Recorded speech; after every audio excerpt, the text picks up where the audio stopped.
Good morning, ladies and gentlemen. This here's Christian Trucker. I got a little situation I wanted to share with y'all. It is I guess you could say, public service announcement / safety tip / road rage incident.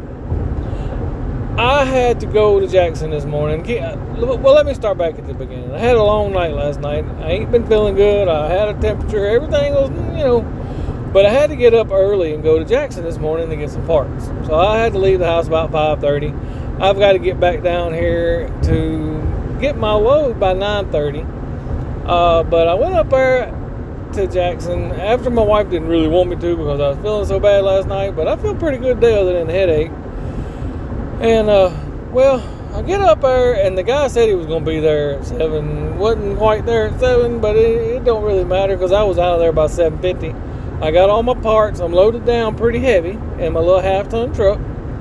And when you're leaving utility, going back south on I-55, you got to get on I-20, and the ramp is on the left. And me being from Mississippi, been through Jackson probably thousands of times, and I knew all this ahead of time. So, of course, I'm in the left lane. I still have about 1.5 miles to go from where I got on I-20 over to I-55. So I'm comfortably riding at around 60. And I look in my rearview mirror, and there's this black Volvo. And I mean, I could not even see his front tag. He was so close on my rear end. And y'all, I saw red. I just saw red. I just knew that he was going to back off. He was going to back off because the speed limit is 60. And it's early in the morning, traffic's everywhere, and this guy is on my butt. And wasn't gonna go much faster because I'm loaded in a half-ton pickup truck. And he's on me. He does not back off. He's right there, and I just couldn't help but thinking that, what if I was a family in a minivan? What if I would have had to stop? There would be nothing left of me. They would have had to peel me out with a spatula. And there's a truck to our right, and I had a feeling that he didn't know where he was. So sure enough, right as we start getting close to the ramp, he realizes, oh, I'm tailgating this guy, and there's a truck beside me, but I need to go on 20 west, so that means he needs to be in the right 2 lanes, not the left lane where I was supposed to be. I was not in his way. I was doing what I was supposed to do, but to him, I must have been in his way because he was aggressively on my rump until he realized that he was going to miss his turn. Sure enough, he missed his turn. He had to back her down, go over 2 lanes, get over and try to hit the next ramp, and then turn around and get back on I-20. And it serves him right for driving aggressively, for tailgating, especially in a place that he does not know. Guys and gals, you're the professionals out there in these trucks. And I'm a 20-year veteran in this truck, and I'm going to tell you right now, when you're tailgating, you're not only putting your career at risk, you're putting other people's lives at risk. You're driving an 80,000-pound missile, and you can destroy a lot of people. Look at what happened at Fort Worth back in the ice storm. We all remember that truck leaving the ground, hitting those vehicles. People died in that. We have got to do better about the tailgating and the speeding and not paying attention to our surroundings and the environment. Nobody's perfect. Everybody's going to make a mistake every now and then. But when you feel yourself getting aggressive, or when you feel yourself getting in a hurry, you need to back it down. You need to set the cruise on 60, and you need to take a breath. Because, ladies and gentlemen, you are responsible for what happens in that truck. If you kill somebody, you can go to jail. There is no joking. If you hurt somebody, you can go to jail. It is a huge safety issue in this industry. Why do you think we are monitored and regulated so bad? Because we have these large vehicles that can do a large amount of damage in a short amount of time. And these robots are going to take your jobs because you're not out here minding your business and doing what you're supposed to do. Yeah, I'm sure that the industry and the governments are going to regulate, just like with these electric trucks. Hey, the government's already figuring a way to get an extra fuel tax out of them. By number of miles they run, they're going to tax them a little extra. It's not going to be an industry destroying event to have electric vehicles or autonomous. We're going to be able to compete because the government's going to find a way for us to compete. Anyway, that's getting off the subject. The subject is y'all need to be more careful. Y'all have to watch what you're doing and pretend like that's your family in that car in front of you. Even if that car in front of you is doing something in your eyes that's stupid, especially then, because what if the people in that car are having a bad day or sick or not feeling good? They may not be drunk or DUI. They may be having a diabetic issue. They may be having another type of issue, medical condition. You don't know. When you make assumptions, well, we won't go there, but when you make assumptions, things can go awry really quick. And yes, I saw red. Yes, I pointed my finger at him. I was in the right, but I should have handled myself a little better than what I did, But he did get to go down a different interstate and have to make a U-turn and everything to get back on track to where he needed to be. But if he would have been paying attention, instead of tailgating and driving aggressively, putting my life in danger and his career in danger, he might not have had to take that detour. But I'm proud that he had to take that detour. Maybe he'll learn a lesson the next time he's going through a city that he don't know where he's at. It's just, I see it all the time. And this morning, being in my personal vehicle gives me a little bit different perspective. Because that truck, I'm in a half-ton Chevrolet step-side short wheelbase truck. And I could not see his front tag.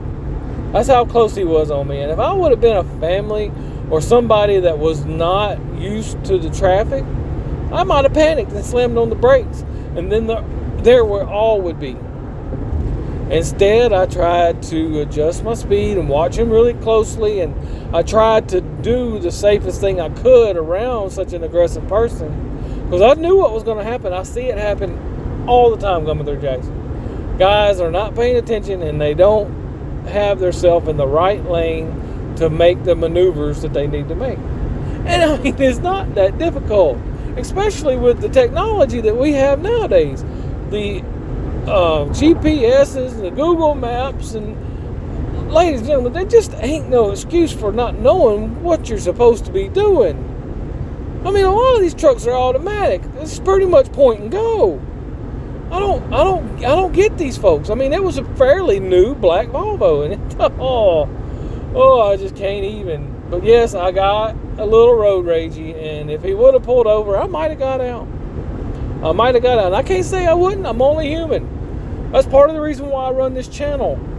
I'm only human, but I'm a Christian. I'm forgiven. I still mess up, as we all do. But we got to keep trying to be better. We're not going to be perfect. If people would spend more time working on themselves and helping themselves and their families instead of worrying about everybody else in the world, this world would be better. I constantly am trying to do better. I fail pretty regular, but that's the nature of life. And I believe being a Christian gives me a leg up, because I understand my God is a forgiving God. He is a forgiving, merciful Father. And He gives us a way to get out of this life and live in paradise for eternity. This is just a short stint in a very bad place compared to what we're going to have for eternity in the arms of the Lord. And I wish I could make more of you believe it and see it. And I mean, even that would make the world a better place. I mean, none of us going to be perfect. We're going to have moments where we totally mess up and we look back and we're like, man, what was I thinking? What was I doing? Lord, please forgive me. Let me try again. And that's the thing. When you get bucked off the horse, you got to get back on there. You can't quit. quitters never win. You've got to keep struggling and keep fighting, because the devil loves it when you quit. The devil loves it when you just give up. I mean, every bad thing that's ever happened to you in your life, you can blame on the devil. I look forward to the day when the devil gets his just desserts. I cannot wait until the Lord locks him up forever, because I owe him a lot. I do. All the things I've seen and had happen in my life, I can't wait to see that rascal get what he deserves. I feel sorry for him, but I mean, the things that he's done, it's just awful. I made our little video yesterday, and it was about the horrible things that humanity can do to itself, and those things are encouraged by the devil and caused by the devil. So I can't wait. I can't wait till the Lord gives him his just deserts. And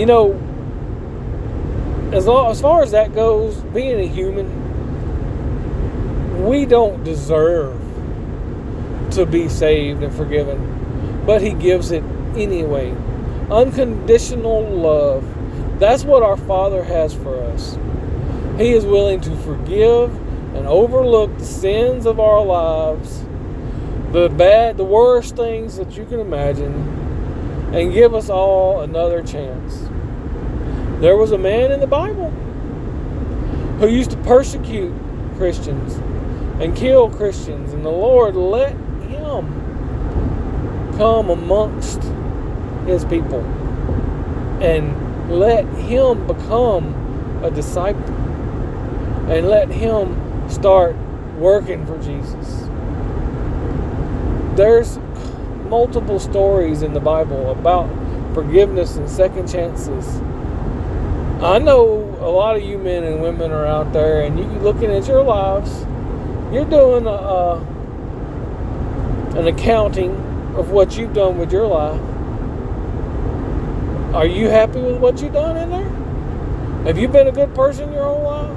Have you told lies? Have you hurt people? Look, I've hurt people. I have. I can't deny it. I wish I could. I remember those things, but when the Lord forgives you, you don't remember any of that. He don't remember that anymore. It's all gone. It's washed away in the cleansing power of the flood. And y'all can have that peace, and you can live for a better way if you accept Jesus and you repent and you try to turn and walk that better path. I'm not saying you're going to be perfect every day. I'm not saying that things are going to go right every day. Look, I am working harder now than I ever have in my life, and I used to work some pretty hard jobs. I'm working for a larger, bigger reason. And there's multiple days when I just want to roll up and quit. But I have a goal, I have a mission, and the Lord has given me a plan. And as long as He gives me breath in my body and allows me to continue to move, I will continue to fight this fight. I will continue to battle and do the best that I can until I cannot. And that's what we all have to do. But yeah, I failed today a little bit. I was getting a little road ragey because, y'all, I'm telling you, I saw red when that Volvo was that close to me. Because if I had tapped my brakes or anything, I'd have probably been dead. There ain't no doubt about it. That's not the only occasion that I've almost ended up dead. But a lot of those times when I've been driving has been because of amateur drivers or little old ladies or somebody doing something they didn't know no better. But if you're driving a big truck, if you're a professional driver, you know better. You got to do better. And if you don't, and you lose your license and things don't go right, that's on you. You know what to do. You know how to act. You grown folks out there. We're supposed to be grown folks. That's why a lot of these stupid regulations that you'll hear 95% of our industry gripe about are there.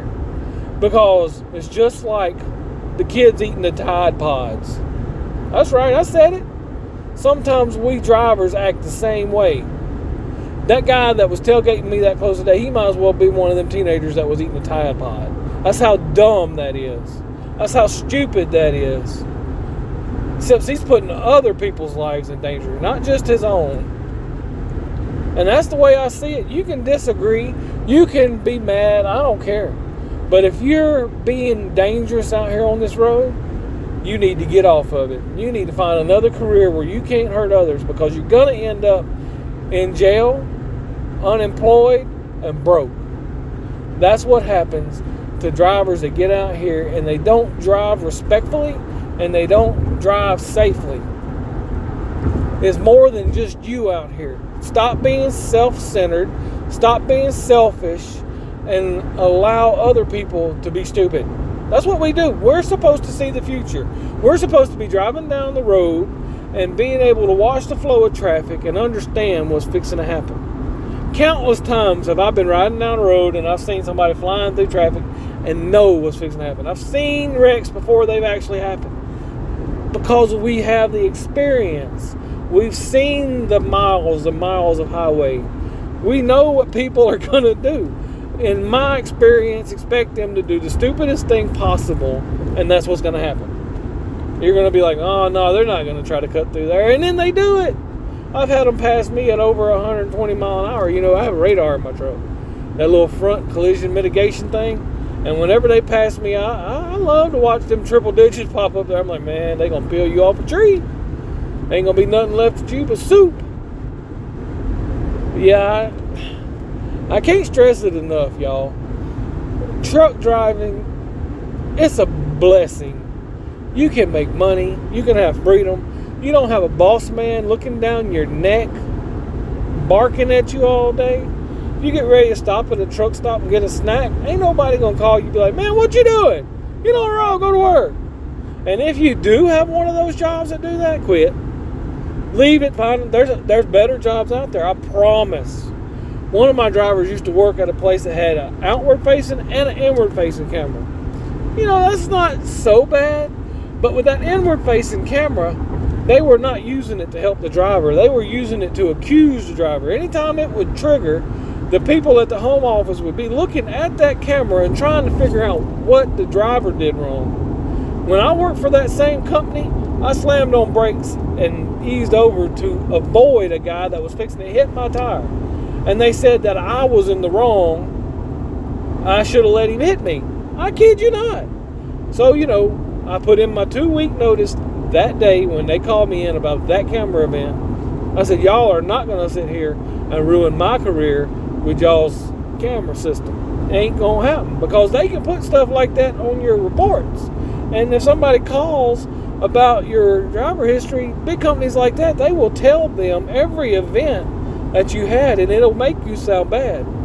So, in my opinion, if you work for one of those companies, get out as soon as you can. Find you a quality job where you can experience the real freedom of the road, and you can be expected to be an adult. But when you do, just remember, it all falls on you. The buck stops with you.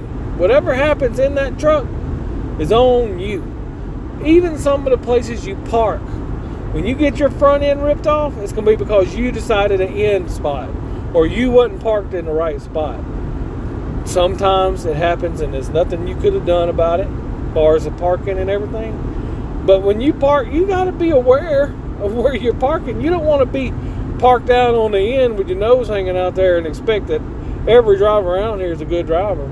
We've all seen them trucks at the truck stops with the front ends all ripped off because some goober went back in there and just wasn't paying attention, and bam! You know, 90% of the time when they hit you with their trailer, they can keep rolling, but once they hit your front end, you're done. You're done for until it's repaired.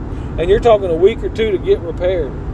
So yeah, that can be real bad and can really mess up your driving and your income. But please, I'm going to leave these final words with you.